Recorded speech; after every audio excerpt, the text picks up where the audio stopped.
අපේ අතේ ඕක මොකුත් නෑ. බලා අතේ මොනවා නැතුණක් කවන්නේ මගේ අතේ නේ. ඕන විදිහට වරෙල්ල බලා. කැල්ල දාන්න අපිට.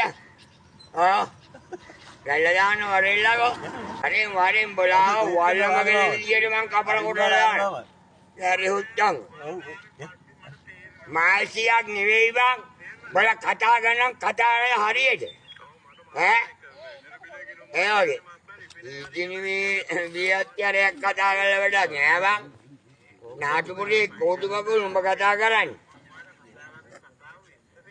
කතා විස්තරේ කියන් බොලා නිකන් මේ කැම්පේන් මොනවද? වැලිකන්නේ පොලිසියමයි කැම්පේන් කරන්නේ. නැත්තම් අලුත් ගම නෑ නේ. නැත්තම් ඉතින් කරන්ට් එක ගනින් විදුලි බල මණ්ඩලේ. හරි. මෙහෙ ඉන්න එපා හොඳේ. කෑලි කපලා පෙට්ටියට ගේනවා බෝ. දැන් එනවා. වරේ දැන් වරේ. හලෝ. වරේ. ලයිට් කපලා නේ බොලා කපන්නේ ලයිට් කියලා බං කැලිය කපන්නේ. අම්මට හුපන්.